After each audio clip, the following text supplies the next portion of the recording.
Bucks it, backtrack it. Aidan and Mahony vacuuming up. Anyone in the country, they can do anything after this. If I can do dancing, they can do anything. Yeah.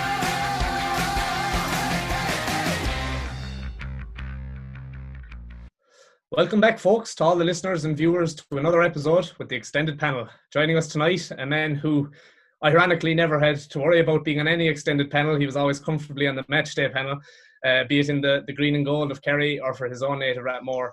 We're joined this evening by Kerry legend Aidan Mahony. Aidan, it's great to have you, and thanks for joining us. Thanks for having me, lads. And as usual, I'm not alone this afternoon. Joining me on this occasion from the extended panel is the man from Kilkenny, Jimmy Maher. Jimmy, you're looking forward to the chat with Aidan? Yeah, shucks. How are you? And it's delighted to have Aidan on the show this afternoon. He was a ferocious competitor throughout the years for Kerry. Played in every defensive position, performed every role he was given, like the ultimate pro, and ends up winning 5 All-Ireland medals. Great servant to the kingdom, and for us to have him on the show today, it's an absolute privilege and a pleasure. I'm not sure, Jimmy, how those All-Irelands will compare to the big one of winning Dancing with the Stars, but there'll be more on that later. Aidan, you are of course very welcome, and thanks a million for the opportunity. I've been following you on Instagram through lockdown, and you've been keeping yourself busy and keeping yourself fit. Yeah, I suppose I think lockdown came so quick. I think the training side of it had to kind of change with the gyms closing. I suppose it was different for everyone, even that's including myself as well, where you're going from, kind of training collectively as a group, whether it's with a club or being part of a gym membership, and then all of a sudden you're at home and you're trying to kind of do your home workouts and trying to get the same benefit. So, I suppose there's been a massive wave, obviously, in social media with all the home workouts. And, I've enjoyed them. I think the big positive thing for me is that there's been so much variety that I even found myself using other people's workouts. And, I suppose for a lot of people that were off during the whole COVID lockdown, you need something for your mental health as well. Like you always talk about, I suppose, fitness. And I know myself, it goes hand in hand with mental health. And I just think it's a very important part that you have that structure of fitness in your life. 100%. And well, thank God anyway, things appear to be beginning to move again now, sports wise. You're looking forward to a club championship hopefully getting underway? Yeah, I suppose, look, we're back just since last week, obviously, in a community field, because the club pitches still aren't open. It was a long 3 months, and I think for a country like, we're steeped in GAA, where it's hurling, football, camogie, it just shows over the last couple of months when something's taken away from you, how much you miss it. And, I just see it my own job, even when you're calling to elderly people there or people living in remote areas, the GAA is such a big thing from whether it's turning on the radio on a Sunday evening, listening to the radio, commentating on the game. It's like you're at a game. So when that's taken away from you, it's a massive loss. And I found even the last couple of months there that you can be training away, but you don't have that, I suppose, that edge that you might have a young lad that's 15 years younger than you, and he's looking for your jersey and you're saying, I'm not going to give it back to him that easy. So it's good to be back, and I think, no different to every club, they'll be really pushed for now, because as I said, that absence has probably given players an even more hunger to push on. We always speak about the pride you'll have in your club jersey in your community as well. In the last 3 months when that's taken away from you, I think it's an eye-opener for, I suppose, someone like myself, and obviously for younger players coming through as well. Absolutely. And speaking of your club there, Aidan, I've no doubt Rathmore was a huge part of your life growing up. It was massive, yeah.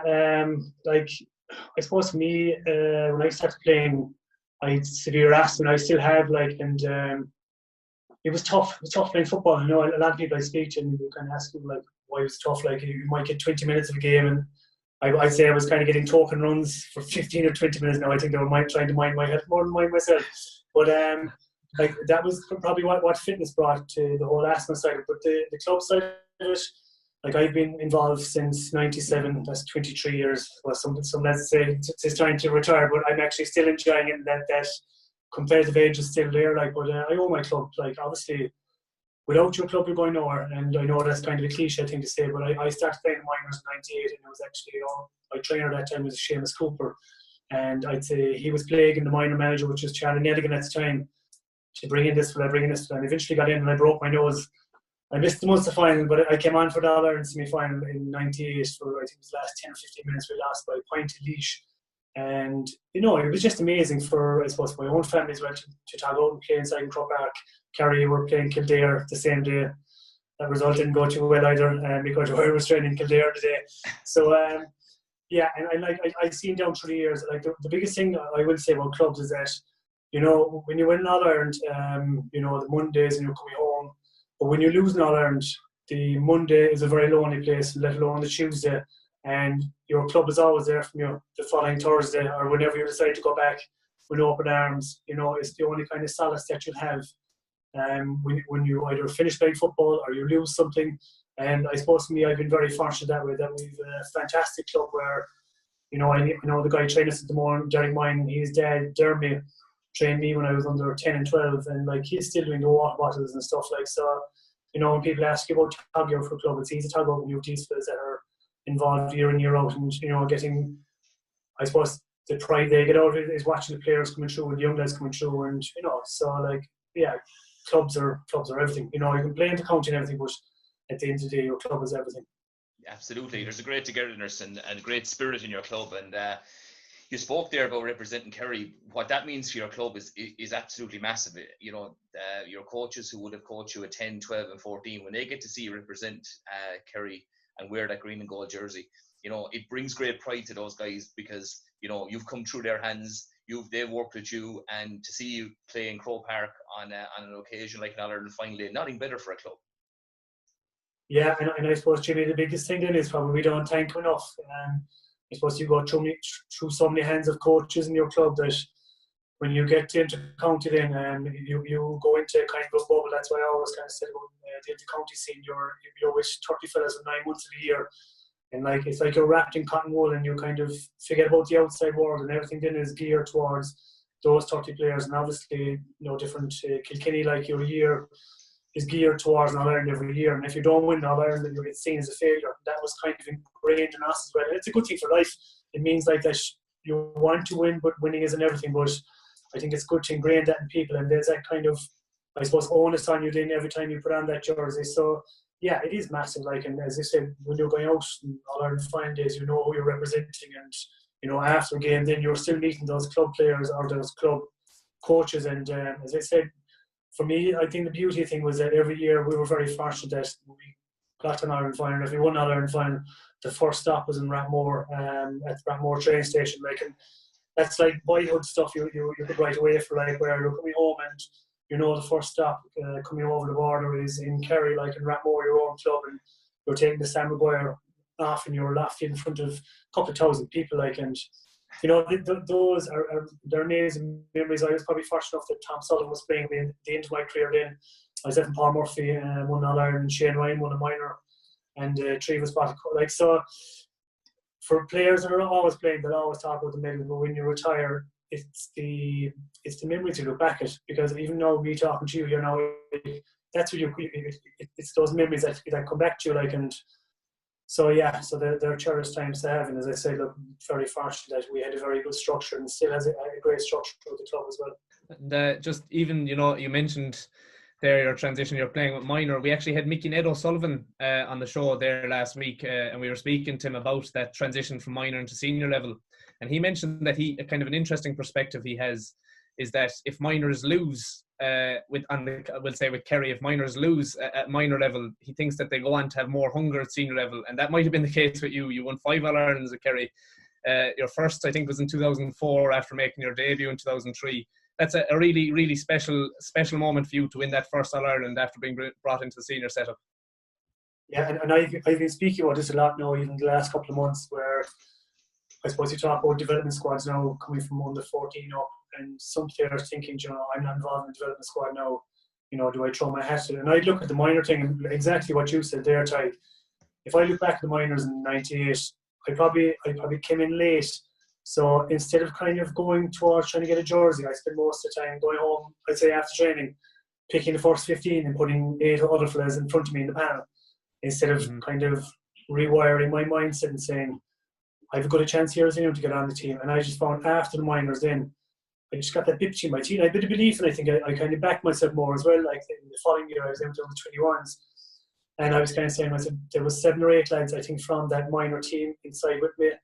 And next, all of a sudden, you were gone from being number 23 on the panel to being inside with under 21s. And then I was involved for the next 2 years on 21s. So you need, I suppose you need a bit of luck with it, as you said there as well. You need something to drive you on as well. And I think that kind of, I suppose, I won't call it a setback with the minors, but not being involved and then kind of seeing a bigger picture, saying, you know, I can be there with them. And I think a lot of it too is when you go into county, whatever level it's at, whether it's minor or under 20, the training is high octane, like, and it's fully flat out for the first or the initial few weeks. And it's about hanging in there, like, and kind of just sticking with it and hanging in there. Because I know myself, even when I was doing the seniors in 2003, I did my apprenticeship for a few years before, but you might go in June and all of a sudden, like, these athletes are primed to the world altogether, and that time I suppose the club's at a lower level. And you're getting next to Marcus from like Aidan and Gaelic, and within 20 minutes your heart is coming out through your chest and you're trying to breathe and you're saying, Jesus Christ, what's going on here? And it's an awful reality check, but a lot of the times it's just about kind of hanging in there and going away and learning from it. And I was probably fortunate enough too, like that when Jack came in, I got a break that time. And in fairness, Paddy as well, like Paddy and Eddie Tackler brought me in first in 2003. And I think we'd kind of fat camp in April where most lads go away in April with their clubs and then they do their own thing. And I was 11 stone, so it's hardly fat camp I needed now, but I'd say I needed the mindset needed to be trained, and geez, we brutal running, but you know, it suits you because once you get through a few weeks of those sessions, you know, they stand you in life, so you'd face anything after. Brilliant. How you spoke there about, we'll say, your transition into the senior setup and the tough kind of slagging you went through, but all of that came worthwhile then when you won your first All-Ireland. It's brilliant memory for you. Oh, absolutely, yeah. Like, I remember 2004, Pat Flanagan took over with Jack Connor, and it was the first time we actually, I suppose, for me and a lot of lads, started going to the gym and started using weights, and tailored programs came in, and the whole, I suppose, gym and football side of it kind of started mingling. And I remember that gym, myself and Mike McCarthy used to be working out in the gym in Killarney. I think it was Little Eagle. We were all members at the time, and we just trained constantly, twice a week in the gym, and then you do pitch sessions. And I think by the time the championship game, I was nearly up, I'd say, 1.5 stone. I needed it because I was very light at the time. And that year just flew. It was very enjoyable. We were in great shape, you know, with some massive battles with Limerick. And that when you're young like that as well, Tiger, I just think the year flies by. Like, someone was asking me about the night for Ireland final, like myself and Paul Gavin rooming together, which was probably too strange for let's put into a room if you want to let's get it like with the personalities. But we didn't sleep, and I remember coming down that morning, and I remember we were kind of saying, geez, I never slept last night. I think Joe Keefe said that it was before the 97 or 98 All-Ireland final that Maurice Fitz never slept, and he would often kick 10 points. So that kind of steadied the minds a small bit, like. But as in the day itself, it just flies by. I think it's about settling into the game, and it just flies by. And I found myself down through the years, like the first few years, like there were women and stuff, like, you know, we were in finals every year, and you think those days are never going to end. Like, so all of a sudden, I think it was 2010, like, you're beaten in a quarter final, and things change, and I think you respect it a lot more then because you don't take it for granted. It was just kind of with that team that time in the noughties, like, some serious characters, the Seamus Moynes, the Darrow Sheas, you know, these guys could turn the game on its head. And so there was, as I said earlier, there was always a no one assigned to perform, and if you didn't, then there was always someone there to take your jersey. Like, so, you know, I was very fortunate to play with all those lads. Wow. Excellent. I remember actually, Aidan, watching the Sunday game recently. Michael Fennelly was speaking about his time in the Kilkenny setup. You know, you're never told what's expected of you when you walk in the door of a senior in the county setup, but you just know the standards are required. You know the lifestyle, you know the training routine, you know that you must buy into the whole situation and setup that's in there. I'm sure within the Kerry squad, it was the very same. Oh yeah, I can remember the first night. I think like, as I said, the first few years you kind of do your apprenticeship, and then 2004, I kind of said to myself that I was playing very well at the club, and I was starting to mark a lot of the inter-county players with Rathmore playing cornerback or wing back, and I was kind of saying to myself, geez, these guys are starting for Kerry, like, so I can't be that far off. And I can remember the first night I went in with Kerry, and I was playing wing back, marking Liam Hassett, within a few minutes I kind of gave him a pull of the jersey, and that's hit me crack into the jaw. He turned around as to say, "Hi, where are you? I'm here. Know your place." And yeah, but it was a good introduction. But I think a lot of it was when you go in, when you're watching the likes of Seamus Mahony, these guys, and you see the training they're doing, and the level it's brought them to, then you buy in very quick. And there's a kind of ideology like this, I suppose, nowadays where as I'm always saying, they're elite athletes without being professional. They're as good as professional, but they still have to have their jobs the following day. And I think back in our time, it was a lot of running, a lot of football. There was no scenarios. It was 15 on 15, which was great as well. And it was just constantly football was everything. You do warm up, you do a bit of running, then into games. But I suppose you have a lot of training, you have a lot of coaching into different setups, and you might have an internal game maybe 2 or 3 weeks now. I'm sure it has changed again, Jimmy, since I've retired. But I suppose nowadays you could say then as well, with the statistics and the analysis of games, it's frightening the amount of work that goes into and to be, I suppose, an county manager at the moment. There's a lot to take on as well. Absolutely, and on top of all that talent and athletic power that Kerry team had throughout the 2000s when you were playing yourself, you were pure championship animals. When the hammer came down, you guys were ready for road every single year. Yeah, and I think it's very kind of similar to the double team at the moment, where we kind of knew how to win. I know the 2 games against Limerick, I think it was the 2004 championship game, the time Darragh Shea caught the 2 balls over the crossbar, and we played them in the league game as well. I think they were up 10 points. They were a serious team at the time, and I don't know, we played in so many tight games. I remember playing above in Dublin Panel Park against Dublin in the league game, and it was a game we used to win. We were missing a few players. I think the Gaels were actually on the road to the All-Ireland Club final at the time, and we were down 9 points at the half-time, and we came back and we beat them by 4 in the second half in the league game. But the league was treated like that time as well. Was a huge thing where lads were trying to get fit. I suppose it was different to nowadays, where a player is given a jersey now for the league, and if he plays well, he keeps on to it. In our time, it was a case of, we'll say the Gaelic lads were missing that time, and there was 5 or 6 missing off the team. So other lads kind of said, right, geez, I can step up here. And that was kind of filtered into championship. And as I said then, we had a very probably settled team as well, in that the team didn't really change. It was the same 3 or 4 coming on. Now, was that a good thing? I'm not too sure. But no, as I said, you serious characters there. As I said, like Darragh Shea, Darragh Canada, Seamus Mahony, these guys. And they'd probably been through a barren patch of years as well, where they hadn't won, and all of a sudden, I suppose, we had a mixture of views. I know myself and Paul Galvin, a few more lads came through. There was I suppose, as Jack always said, there was a bit of a hard edge. I was saying he couldn't talk about us for football, but he said it was a hard edge he brought us in for, and I think with that kind of mixture as well, and I suppose you always have to have some fellas that'll go across the white line to let the other fellas play, so yeah, look, as I said, there were great years, but look, there was good teams that came along with us as well that time, the Tyrones and these guys as well. Yeah, you had some cracking battles against Tyrone, and if you look at the Tyrone games that you would have played in those years, they were absolute. The savage intensity in those matches were unbelievable.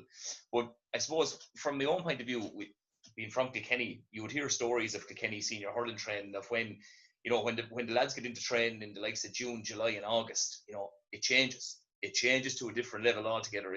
The gears are gone up. It's championship, and you're preparing for an All-Ireland semi-final, All-Ireland final. That atmosphere within your own training setup must have been the same as well. Ferocious games, I've no doubt, in Fitzgerald Stadium and wherever you were heading, maybe away for training weekends, Yeah, they would be, as you spoke about the training weekends there and the training camps. When you finish the league, you go into, I suppose, a heavy block of training, which get you primed for championship. And then all of a sudden, everyone's mindset changes. Well, the league is all good and well, and you can be playing well. But come championship, there was a different format in training where lads kind of said, right, I have 6 weeks now to championship here, and it was helter-skelter. I know there was nights inside in training where lads were going at it, and whether it was Jack or Pat Shea or Aidan was inside refereeing, and they just turned their back at it, and lads would be on the ground and they'd be saying leave them at it. And this was even happening, the later years was happening in January and February, and I suppose it was a big thing as well when young lads were coming through. No different to when I started off, when young lads were coming in and they were trying to find their feet, and the older lads were kind of putting back on their backside inside in training. So like, and I think it's a healthy thing as well, like, because I think after a while, it's no different to myself, where when you come in like that, and next all of a sudden you've an old turn you upside down, you're saying to Jesus Christ, you're not coming here for the good of your health, you're coming here to make a difference. And it's not going to be easy, like, and you have to earn your jersey, no different with the training, like, your coaches and managers look at you saying, can I see this guy in All-Ireland semi-final when he's out on his feet? You see going like, and that's why the running we used to that time, like, we'd be up the hills, and they were cruel, like, they were cruel runs, but you just hung in for dear life, and I could see that time, like, people saying, oh Jesus, it was pure madness, but I suppose they were testing us mentally as well, that when you were going into big championship games, could you make that last run, or could you follow your man, or would you go and leave him go? So yeah, and like, as I said, that bit of bite, no different to Kilkenny was in, especially come championship, like the week for an inter-county game, when you have an internal game or an A and B game, whatever they call it, and we always knew like that you might start off in the A team, and there'd be fellas the B team saying, yeah, well, this suits me fine now, I play well, beat him, I'll be starting the following week. So that was there was a bit of a dilemma there as well in your own mindset, like, so it was just important to play well as well, like, yeah. Great stuff. And you touched there on players that you would have played with, the likes of Seamus Moynihan, the likes of Eamon Fitzmaurice as well. If I can just talk about Eamon for a second, would you have foreseen that he would make the transition into management, considering he played with you and won All-Irelands in 04 and 06 with you, and then goes into management in 2012? Yeah, I suppose he had a good stepping stone as well. When Eamon always spoke in the dressing room, he's a guy you'd listen to, and I suppose get involved with the schools and get involved with the Kerry on 21s in. There was fierce talk about him even those years, even with Field Rangers as well. I think the current championship, like, he played a big part with him. So when he came in with Jack in 2011, when he spoke to meetings, he was always kind of someone that you would kind of sit up and kind of take in every kind of word he said. And then when he got involved, I just think he had a fantastic man management. I think he had the current man management in that, every player, like, I suppose he gave every player an ear, in that if you have an issue with something, you pick up the phone, you ring him, and you tease it out. Like I always spoke about, I think it was 2014 or 15, one of the years that we played Clare in the first round, and no different what we were talking about when you go with an internal game the week before the game. I think I played well for the first 50 minutes, and I think Paul O'Donoghue came on then from St. Mary's. I think he kicked 1-1 off in about 10 minutes because the legs were just hanging on for dear life. And we went home after, and obviously the Tuesday night then the team was being picked. That was a Saturday thing. The Tuesday team was being picked, and it was gas. Anytime the team was being picked, Aidan would sit on the wall outside, and no one would actually leave the dressing room until the very end, so they'd avoid him, or else we would avoid being called over to him, because you knew if you were being called over, it wasn't good. So I remember going out and I said, it was like trying to go out in the fights, and I ran out next to him. He said, Aidan, come over here next to you, we're not starting you. And funny enough, I wanted to say something to him, but I didn't, and kind of went away. And my mindset always that even when you're disappointed, you can't show it around the panel. You can be disappointed, you go home, be disappointed at home, but when you're inside the group there, you keep it yourself. So that was a Tuesday night. I remember ringing him on the Wednesday because we finished up with the team meeting. He said, look, if anyone has an issue, pick up the phone, ring me. And I can remember ringing him, and I just said to him, look, I think you're wrong with the team the weekend. And he went through, when he asked me why, and I just said, look, I said, I was out on my feet. And I said, there was a few more out on their feet as well. And I said, they were cute enough to go off. I said, I weren't cute enough to go off. I stayed on. The next all of a sudden, I said, I'm not starting this weekend. And he just said to me, he said, like, look, we're going to this guy. You could be on the pitch next day after 20 minutes. I know at the moment it's sore for you. Turn it into positive. Come back, train Thursday night, and I did. And then lo and behold, we played Clare on the Sunday, and it just happened that I was on the pitch after 20 minutes. And just my mindset was kind of tunnel vision. But he had a great way with players and a great way to tease out things. And I just think I don't think you'd see too many players speaking too negatively of him, because in the years I was involved in there, whether I was starting or coming on, he always gave a player, as I said, he gave them the time to speak, and if there was an issue, he'd always talk to them as well. Looking at the outside, looking in with that situation with Eamon, there has to be savage respect there, like, and you can hear it in your own, your own thoughts of him there, like, that respect is crucial, and I suppose he to bring that collective unit together is absolutely massive. But no, excellent, fair play. Yeah, even just speaking about your own, would say your own mindset there, Aidan. I mean, it stood to you because you have a remarkable total of 70 championship appearances over 14 years with Kerry, 2 All-Stars, 5 All-Irelands. I don't know how you could pick, but if you had to pick a highlight from your career, what moment would stand out for you? Like I suppose a lot of people talk about their first All-Ireland, like that's being on the pitch. Like 2014 was a special year. I think that the team had been written off. There was a lot of talk, I suppose, about the other players, including myself, still being involved, and I suppose even putting trust in these players, like myself, Kieran Donaghy, Declan Sullivan, obviously Gucci doing his cruise ship, and they were saying like there was transition, and like how many years it was going to take, and that year was a very special year in that like with two massive battles with Mayo in the All-Ireland semi-finals, and the game in Limerick, I suppose, took on a kind of mantra of itself with lads coming on the pitch and whatnot and going to extra time. And just I can remember against the All-Ireland final then, and Donegal had overturned Dublin, and I suppose they were favourites. And I just think when we got to the final that year, we'd been up the Galtee Mountains, we did kind of a team bonding thing, and it was just, I don't know, that team or that panel of players that year, it was like they were scalded from, I suppose, negative press, and I suppose it was coming from every end, and rightly so as well. Like I suppose 13 Dublin had turned us over in All-Ireland semi-final, and 14 I think the league wasn't going too well, and that was just a very special year I think for a lot of players. Like Declan was still kind of, I'd say, half injured, but the part he played through the year like was just like these guys, they were seeing, I suppose, little game time, but the impact they were having in the dressing room and outside of the pitch, no different to Colin Cooper coming back early from a cruise ship and being inside in the box games, like it was just massive. Like, and I can remember we were out in All-Ireland final that day, and like we were a team that weren't going to be beaten, and it was just very special looking back on it. And I suppose for Aidan as well, there was a lot of pressure. I suppose having been a manager for 2 or 3 years, and I think there's added pressure then. Like when I suppose Dublin were starting to come good, and Donegal were in a very kind of fruitful position at the time, and they were playing that running game that teams were finding, I suppose, difficult to play against. And I suppose a lot of talk going into that final too was how would Kerry be able to, I suppose go toe to toe with Donegal, and I suppose we got a bit of luck on the day with I think it was McFadden hit the post in the finish from McBrearty. So you need a bit of luck to win the final as well. Like, so that'd be probably one of the finals that I look back on that. I suppose it wasn't just the final itself, but it was just the way the whole year kind of unravelled. Fantastic. But even from hearing you speak there about, we'll say, Declan O'Sullivan and his injuries, and yet he still came on against Mayo that day in Limerick, and had a huge role to play. And yourself there, when you weren't too happy about being left out by Fitzmaurice, it doesn't seem like there was much room at any stage in the Kerry camp for sulking. You just had to kind of get on with it because you knew there was always lads there chasing your jerseys.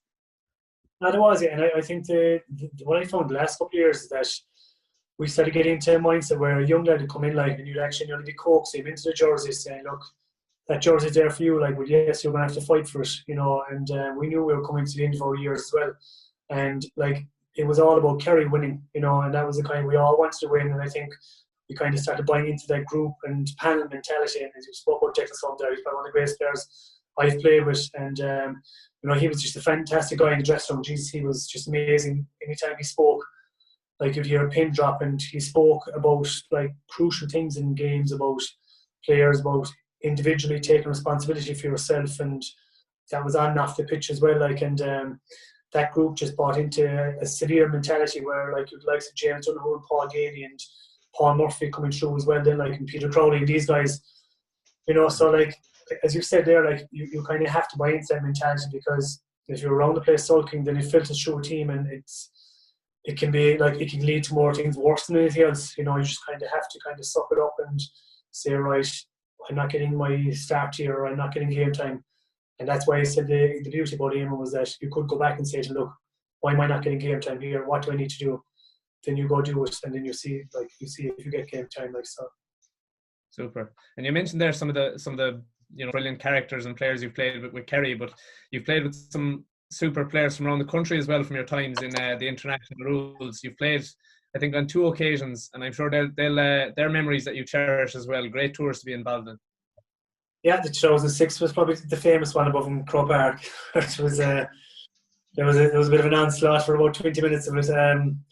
It was an interesting game, a very, very interesting game. But I think the Railway Cup, like, do you know, I love the Railway Cup. I played every single year. Anytime I was rang about the Railway Cup, I played it. And the reason I played it was exactly why you said it.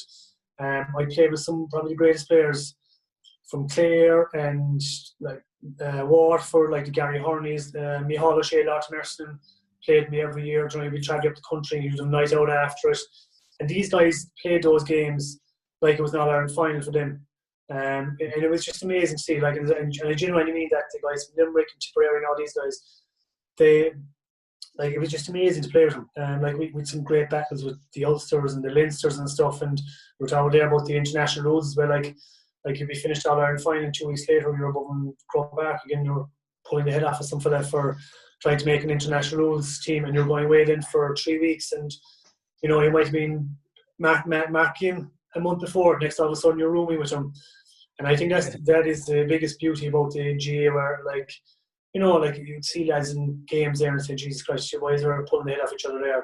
And then 2 weeks later, you might see them out on a social platform together, which we all know about. It's no different to club games, where, like, when you have that rivalry between two clubs, and then when the game is over, like, it's done and dusted. And, you know, I think that was the great thing about the Railway Cup and the international rules. It gave you, outside of everything else, it gave you that platform that you could play with lads from other counties. And, you know, I was very fortunate to be able to do that as well.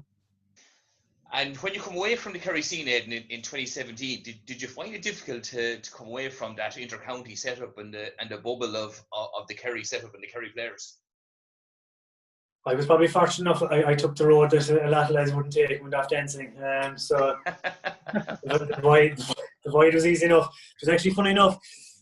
I was talking to the gang from Dancing Stars in I'd say it was November 2016, and we used to be doing videos at the time, and they wanted to do a video thing, and lo and behold, the Railway Cup came up, and we were playing Leinster above inside in Parnell Park, and to the time the new rules came in, where the black card came in, and I can remember about 20 minutes into the game, they were there, the video recorders, and I was marking the thing to set the forward for Antrim, and he went for a ball, he went to chip it up off the ground, and I went to flick the ball. And I'd say within the space of a second, he'd chipped up, and I caught his ankle. And next referee came over, and I said to him, I said, hold on here now. I said, it's on Railway Cup. I said, I'm 20 minutes in. I said, no, gang over there as well. I said, I'm doing video recording. He was like, no, that's a black card all day long. I said, I have to go. I said, this could be the last game I know I'd play in the county. I said, but they were laughing, they were deciding, they were like, what's the story there? I said, they asked substitution. I said, no, I'm taking off substitution. I said, but so I kind of knew at that stage, Jimmy, that I knew, I suppose, after the Dublin game, the All-Ireland semi-final, walk off that with myself and Matt Shea, and a bit of an embrace at the tunnel, walk into the Hogan stand, and you know, like for me, my mindset was that you get to a stage of your career where you're kind of saying, is there someone better than you to come in and take off? And I think there was that time. There was a lot of young lads on the platform. The minors were starting to win, and I know Aidan had contacted me and said, look, there's another year in you, whether it's coming on or being there just for the young lads to bring them on a bit. And I kind of thought about that, and that was going through my head a lot as well. And for me, it wouldn't have bothered me, like, if I thought I'd make a difference for someone there, I'd say fine. But I just found then, like, when it came into January, February, that it was time to step away. Like, we were expecting our first baby as well. We were working, we were doing our home as well. And as I said, the dancing was full on as well. It was 21 hours a week, which nearly went to 200 hours a week. So that was because of how bad I was at the start. But yeah, so like there wouldn't have been enough time for the football either. Like, and I'm always in the mindset that when I was playing football, like, it was 110% commitment or nothing. Well, I've no doubt that you know, you're watching the Kerry lads from the stand these days. But looking at the Kerry team today, do you think they're close enough to winning? I know they got the Ireland final, but what do they have to do to get over the line, do you think? I think they are. I think, like, if you look at the Dublin team, the last for the 5 in a row, I suppose their whole thought process is that they've been in so many close games with Mayo and Kerry, is that they nearly know they have the format of not kind of, when it comes down the stretch, they don't get unsettled. You know, they stick in games, they hang in there. You know, I was only watching the Mayo Dublin game there from 2015 or 16 to last night there, and Jesus Christ, it was amazing. I was a 17 or 18, whichever one it was in there, but just an amazing game. And it was the one Killian O'Connor missed the free in the finish. And you know, you'd say in that game that Dublin were dead and buried, like, but they hung in there, like, and they picked off the score. And even the last couple of years, if you're going to beat Dublin, like, then you're going to have to with them on the stretch. And I think Kerry were there last year in the first game. I suppose you look at the second game, the goal probably unsettled them. And I just think if you look at Kerry at the moment, they have a very young team. I think that game would have stood to them last year. Both games would have stood to them. The likes of David Clifford, Sean O'Shea, they're a year older. And I think defensively as well, I think they know now the system Dublin play, and I think Dublin's forwards, they nearly picked themselves. Obviously, they're going to have one or two, I suppose, young Archer now and one or two more coming through from last year from the 21 ranks or the 20 ranks. Like, so, if you're going to beat Dublin, like, you just need to be on top of your game on day. And obviously, you need a bit of luck as well.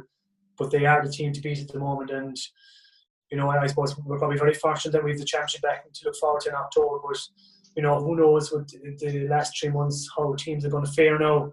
I suppose our own neighbours, Cork, they're not gone anywhere either. And they've, I suppose, a new setup now with Keane O'Neill has come in, and your man from Munster has come in as well. Like, so they've won the minors and under 20s the last 2 years.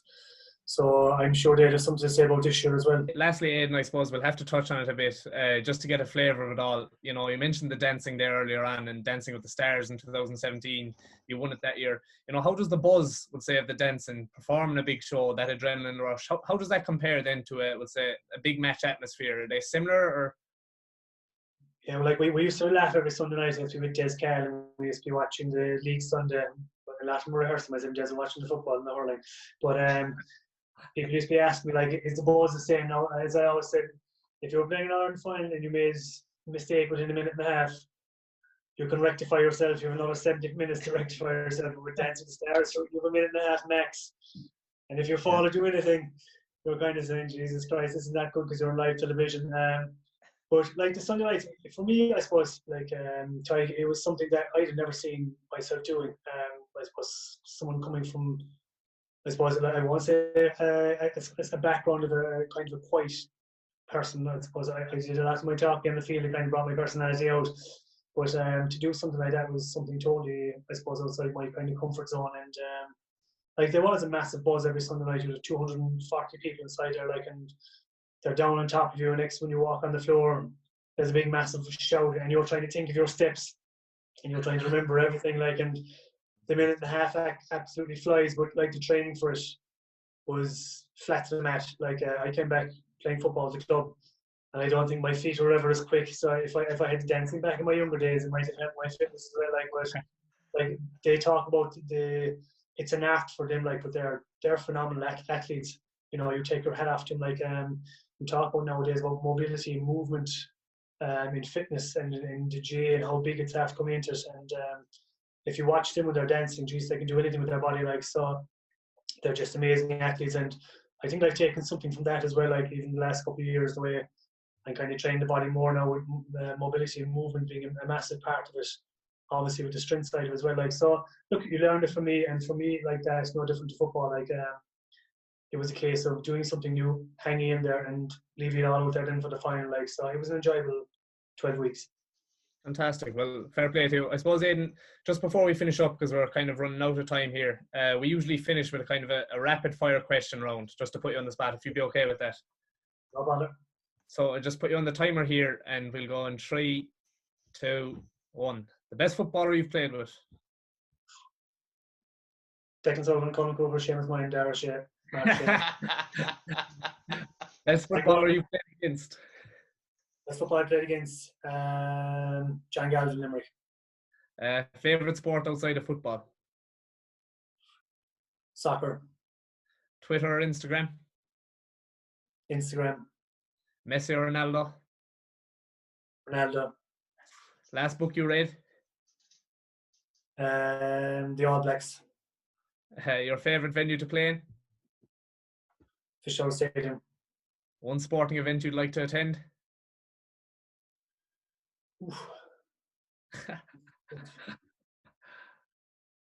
I'll stick with the J. I'll say a hurling final. I haven't been to one yet. Yeah, I knew Jimmy. I said he's doing it. I haven't been to an Ireland hurling final yet. Should you make it happen this year? You will. Your favourite music?